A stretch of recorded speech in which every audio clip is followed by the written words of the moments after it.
अस्सलामुअलैकुम। Welcome to एमरात। First of all तो मैं किसी ज़रूरी काम के सिलसिले में आउट ऑफ प्रोविंस था, पंजाब से बाहर गया हुआ था, जिसकी वजह से वीडियोस वगैरह अपलोड नहीं कर सका।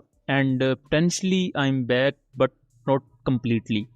तो आज की वीडियो में हम डिस्कस करने जा रहे हैं सऊदी अरब, पाकिस्तान और तुर्की के जॉइंट डिफेंस पैक्ट को, जो पिछले कई महीनों से काफ़ी ज़्यादा खबरों में रहा है, लेकिन अब फाइनली इसको साइन कर लिया गया है। ये डिफेंस पैक्ट कहने को जिस तरह क्लेम किया जाता है, या जिस तरह बहुत से लोग इसको, जो लेमैन वो जिस तरह इसे समझता है, ये वैसा नहीं है। ये एक मल्टी लेयर्ड डिफेंस पैक्ट है जिसका मेन पर्पज़ शायद कुछ और है, और मेरे नज़दीक वो मेन पर्पस ही इसे ज़्यादा अहम बनाता है, बिकॉज इसे मुस्लिम नेटो कहा जा रहा है, लेकिन इसका पर्पस मुस्लिम नेटो वाला नहीं है। एक्चुअल में इसका पर्पस एक मुस्लिम नेटो की बेसिकली बिल्डिंग ब्लॉक को क्रिएट करना है। 5 से 6 अगस्त के दरमियान पाकिस्तानी प्राइम मिनिस्टर और पाकिस्तानी फील्ड मार्शल सऊदी अरब जाते हैं, और 7 अगस्त को या 6 अगस्त को, आई बिलीव, टर्किश प्रेसिडेंट भी सऊदी अरब आते हैं, और यहाँ एक ट्राइलेटरल डिफेंस पैक्ट साइन किया जाता है। इनिशियली इसको इस तरह समझा जा रहा है, पाकिस्तानी फॉरेन मिनिस्ट्री ने भी इस तरह क्लेम किया है कि भाई इन तीनों मुल्कों में से किसी एक मुल्क पर भी अगर अटैक होगा तो वो तीनों मुल्कों पर तसव्वुर किया जाएगा। अब इस तरह की शिकें आपको देखने को मिलेंगी नेटो में। नेटो का बेसिकली एक आर्टिकल है जो कहता है कि भी नेटो के किसी मुल्क पर अटैक हुआ तो फिर पूरी नेटो जवाब देगी। एक जॉइंट मिलिट्री फोर्स जिनकी जॉइंट एयर बेसिस हैं, और उनकी एयर फोर्सेस के स्क्वाड्रंस भी आपस में इंटरऑपरेबिलिटी का मुजाहरा करते हैं। नेटो का एक स्ट्रक्चर हमारे सामने है। फिर इसी तरह रशिया ने भी वार्सा पैक्ट बनाया था एक वक्त में। आज के दौर में जो डिफेंस पैक्ट हैं वो इस तरह हो नहीं रहे। आज के दौर में जो मॉडर्न डिफेंस पैक्ट हैं वो ज्यादा फोकस कर रहे हैं जॉइंट इंटेलिजेंस शेयरिंग पर, जॉइंट टेक्नोलॉजिकल डेवलपमेंट पर। लेट्स सपोज हमने पाकिस्तान और सऊदी अरब का अगर डिफेंस पैक्ट देखा सितंबर 2025 में, तो उसका मेन पर्पस था जॉइंट टेक्नोलॉजिकल डेवलपमेंट, जिसमें जब आप मिलिट्री के डोमेन में टेक्नोलॉजी की बात करते हैं तो उसमें पहली चीज होती है कि ऐसे वेपन सिस्टम्स बनाए जाएं जिसको कोई दूसरा मुल्क ना कंट्रोल कर सके सिवाय आपके। बिकॉज माजी में ये जो भी मुल्क हैं, सऊदी अरब है, इवन तुर्की को ले लें, पाकिस्तान को ले लें, इन्होंने ये चीजें फेस की हुई हैं। लेट्स सपोज पाकिस्तान ने अमेरिका से F-16 लिए। कारगिल वॉर एक बहुत ही ज्यादा इंपॉर्टेंट टाइम था जब हमें उनकी जरूरत थी, और उस वक्त स्पेयर पार्ट्स के इशू की वजह से, प्रेसलर अमेंडमेंट की वजह से उनके स्पेयर्स रुके हुए थे। पाकिस्तान पर एक आम एम्बार्गो था, हम यूज ही नहीं कर सकते थे। सऊदी अरब माजी में इस तरह के इशूज फेस कर चुका है। तुर्की ने बहुत ज्यादा इस तरह के इशूज फेस किए हैं, यानी F-35 के प्रोग्राम से उन्हें निकाल दिया गया था।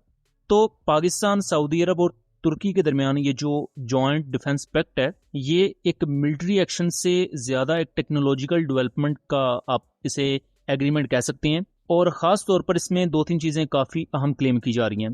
तो हम सब जानते हैं कि तुर्की 5th जनरेशन प्लेटफॉर्म बना रहा है, और मुस्लिम कंट्रीज में आप कह लें कि एक्टिवली जो 5th जनरेशन प्लेटफॉर्म 2-3 मुल्क डेवलप कर रहे हैं, उनमें पहला मुल्क और वाहिद मुल्क मेरे ख्याल से तुर्की है जिसने प्रैक्टिकली एक 5th जनरेशन प्लेटफॉर्म बनाया है। और फ्यूचर वॉरफेयर हम सब जानते हैं, स्टेल्थ एयरक्राफ्ट उसका एक कोर पार्ट है। देन उसके बाद मैन एंड मैन टीमिंग आती है, उसमें आपके ड्रोन्स बड़े अहम हैं। फिर अगर ग्राउंड वॉरफेयर की बात करें, उसमें लॉइटरिंग म्यूनिशन आते हैं, आपकी स्वार्म ड्रोन वॉरफेयर है, फिर आपकी आर्टिलरी और रॉकेट सिस्टम्स है। ठीक है, तो तुर्की इन चीजों पर काम कर रहा है। तुर्की को आप समझ लें कि मुस्लिम कंट्रीज में एक जो बड़ी इंडस्ट्रियल बेस है डिफेंस के डोमेन में, वो तुर्की है। पाकिस्तान को दूसरी तरफ आप देखें तो मुस्लिम कंट्रीज में जो वाहिद न्यूक्लियर पावर है वो पाकिस्तान है। और इसके साथ साथ उससे भी आम चीज है कि पाकिस्तान के पास भी एक बड़ा मिलिट्री कॉम्प्लेक्स मौजूद है। पाकिस्तान मुख्त से वेपन सिस्टम्स को इन हाउस बनाता है। अब जैसा कि मैं मिसाल दूं, पाकिस्तान की मिसाइल डेवलपमेंट और पाकिस्तान के मिसाइल प्रोजेक्ट्स वो तुर्की से कई गुना आगे हैं, लेकिन पाकिस्तान की जो ड्रोन वॉरफेयर या पाकिस्तान की आप ड्रोन डेवलपमेंट कह लें, वो तुर्की से पीछे है। तो कुछ डोमेन्स में पाकिस्तान तुर्की से आगे है, कुछ डोमेन्स में पाकिस्तान तुर्की से पीछे है, लेकिन इन दोनों मुल्कों के जो डिफेंस कॉम्प्लेक्स है, डिफेंस इंडस्ट्री है, वो बेहतर है, वो बहुत अच्छी है, उसमें पोटेंशियल है। अगर फिर आप थर्ड कंट्री की तरफ आ जाएं, सऊदी अरब की तरफ, तो सऊदी अरब का इस वक्त आप कह लें कि 90% जो उनका दिफाई मामला है, जितने भी उनकी आर्मी, एयरफोर्स, नेवी, वो अमेरिका पर रिलाई करते हैं। और अमेरिका के मामले में अब सऊदी अरब ये चीज फेस कर रहा है कि अभी तक सऊदी अरब का जितने फड्डा बना, इवन ईरान ने जो मिसाइल्स वगैरह फायर किए और ईरान ने जो दूसरे कंट्रीज पर मिसाइल्स फायर किए, वो सारा मसला ये था कि उन मुल्कों में अमेरिकन बेसिस थी, अमेरिकन इक्विपमेंट था।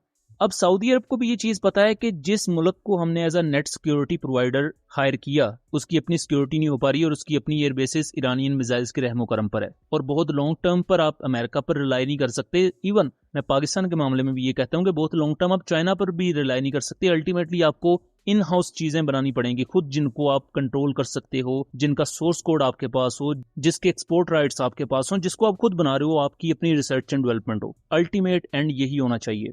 तो ये सिर्फ एक मैंने पहलू बताया है कि कान एयरक्राफ्ट तुर्की बना रहा है। पाकिस्तान, सऊदी अरब जैसे कंट्रीज अगर ज्वाइन करते हैं तो ये प्रोजेक्ट ना सिर्फ तेज हो जाएगा, इस प्रोग्राम को बूस्ट मिलेगा, बल्कि इसके अलावा पूरा एक इंडस्ट्रियल हब है। सरफेस टू एयर मिसाइल्स हैं, एयर डिफेंस सिस्टम्स हैं, लॉटरिंग म्यूनिशन है, जिसमें बहुत कुछ किया जा सकता है। और पाकिस्तानी डिफेंस मिनिस्टर ने सरप्राइजिंगली ये भी कहा है कि सिर्फ ये पाकिस्तान, तुर्की और सऊदी अरब तक नहीं है, फ्यूचर में इसमें और कंट्रीज भी आ सकते हैं। एक इंटरेस्टिंग सिनेरियो ये हो सकता है कि हो सकता है चाइना इसमें एक रोल प्ले करे और ईरान इसका पार्ट बने। हार्डली पॉसिबल है, लेकिन चूंकि पाकिस्तान और सऊदी अरब के साथ चाइना की बहुत क्लोज कोऑपरेशन है, और अगर आपने ये चीज़ भी नोटिस की हो कि इन दो वजूहात की बुनियाद पर ही ईरान के बहुत कम अटैक्स हुए हैं सऊदी अरब पर। जो ज़्यादा ईरानियन मिसाइल्स के इम्पैक्ट्स हमने देखे हैं वो कतर है, देन यूएई है, जॉर्डन है। ये वो मुल्क हैं जिन पर ज्यादा ईरानियन स्ट्राइक्स हुई हैं। तो फ्यूचर में और भी कंट्रीज इसका पार्ट बन सकते हैं। अजरबैजान एक ऐसा कंट्री है जिसके पास पोटेंशियल है।